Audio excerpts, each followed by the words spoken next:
wabarakatuh ya. Jadi langsung saja guys, perkenalkan kembali ya. Nama saya Nur Hayati ya. Jadi saya tugas satu hari ini ya untuk menjelaskan mengenai ya 5 langkah prospecting atau dikenalnya juga sebagai aktivitas penting. Jadi di sini ada unsur-unsur kecilnya ya. Dia katakan poin pertama yaitu ada yang namanya pakaian rapi dan bersih, agar semua orang bisa lebih enak melihat kita dan bisa senang ya bergaul dengan kita. Poin keduanya di sini dia katakan ada yang namanya rambut dan hijab ditata rapi ya. Jadi coba ya di YouTube kita bisa buka ya mengenai pembentukan hijab ya, sama rambutnya kita bisa lebih di model-model sehingga pada saat kita bertemu dosen, oh customer atau klien, oh ini berbeda lagi, siapa sih mereka, siapa ini ya, saya pengen bertemu dengan dia dan saya pengen ngobrol dengan dia, sepertinya ada hal yang berbeda dari sebelumnya. Ya, poin ketiganya dia katakan di sini wangi karena akan berhadapan dengan klien. Satu hal yang harus paling kita pahami adalah bukan kita yang mencium bau badannya kita atau sekitar kita, tapi orang lain guys.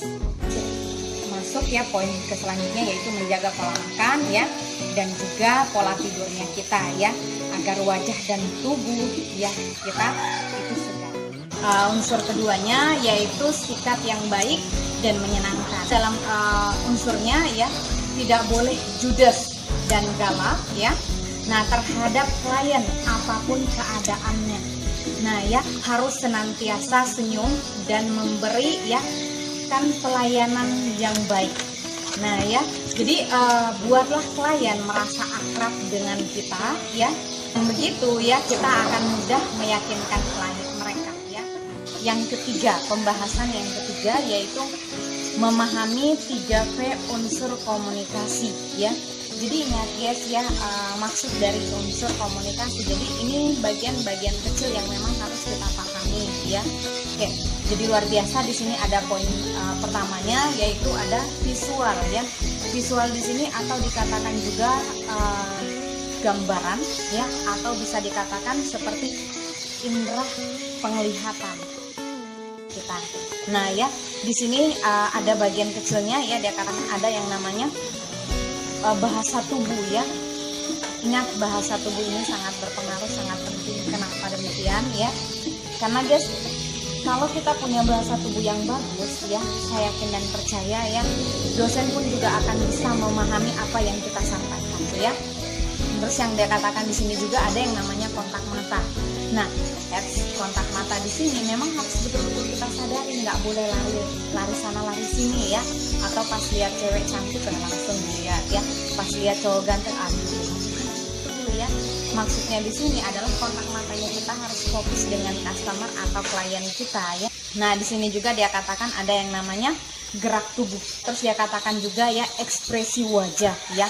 Oke, luar biasa guys, ini ekspresi wajah ini sangat berpengaruh atau sangat berperan, sangat penting.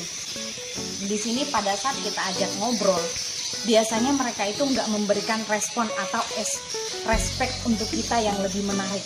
Sebenarnya jangan tanya kliennya, tapi tanya ekspresi wajah kita langsung. Apakah ekspresi wajah kita memang sudah memberikan pertanyaan kepada mereka?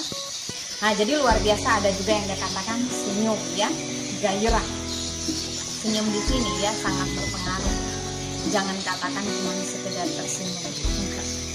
Sentuhannya kita ya pada saat bersentuh dengan dosen ya, coba sentuh dosennya kita dengan hati ya, tanda kutip lagi ya.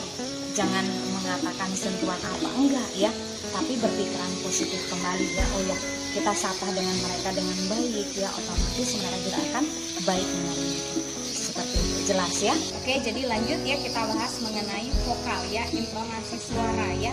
Jadi vokal atau nada suara yang harus kita pahami di sini ya, memang betul-betul ya kita pakai ya. Jadi dia katakan di sini ada yang namanya titik nada ya, ada juga kecepatan berbicara dan kejelasan dalam berbicara ya.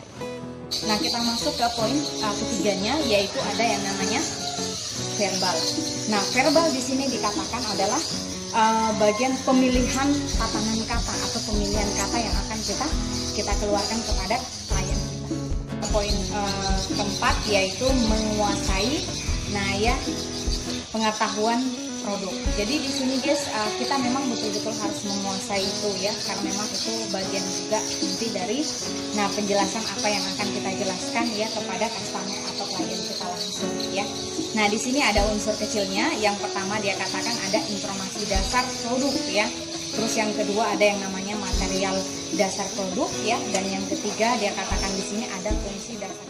Terus kita juga harus tahu mengenai cara penggunaan. Jangan asal sesuai dengan yang saya mau, asal alatnya ini bisa bertindak. Kelimanya yaitu harga dasar dan pembayaran. Karena ingat guys, ini akan ditanyakan langsung oleh klien kita ya, sehingga mereka juga bisa menentukan pembelian. Masuk ke poin kelima, yaitu pemilihan alur komunikasi ya. Jadi ingat guys, dalam pemilihan alur komunikasi ya, di sini juga yang harus kita pahami ada mengenai unsur-unsur kecilnya lagi ya. Dia katakan di sini ada yang namanya perkenalan ya. Dalam perkenalan kita juga punya harus yang namanya unsur presentasi, cerita pendek, penutup, dan pengulang gandaan. Katakan ada unsurnya, ada komunikasi ya, ada presentasi, cerita pendek ya, bahkan ada penutup, ada pengulang gandaan. Terus yang selanjutnya dia katakan di sini ada yang namanya cerita pendek ya. Jadi dalam cerita pendek di sini ada yang namanya perkenalan ya. Jadi kita kenalkan kembali ya mengenai presentasi asal presentasi awal komunikasinya kita ya, kalau memang mereka belum paham. Tapi sebenarnya kalau kita sudah menggunakan sistem dari poin pertama sampai poin terakhir ya, saya yakin percaya pasti ya itu gampang dipahami ya. Seperti itu ya mengenai penjelasan ya 5 langkah prospektif atau aktivitas penting ya. Sekian dari saya ya, catatan positifnya, jadilah pembelajar yang baik ya, maka ya kita akan bisa menjadi guru yang baik. Satu hal yang harus kita sadari ya, menjadi pendengar itu lebih enak dibanding menjadi guru ya, karena menjadi guru kadang terlalu banyak koreksi. Jadi bagaimana caranya ya, kita siap dulu ya, diberitahu maka akan ada orang yang siap untuk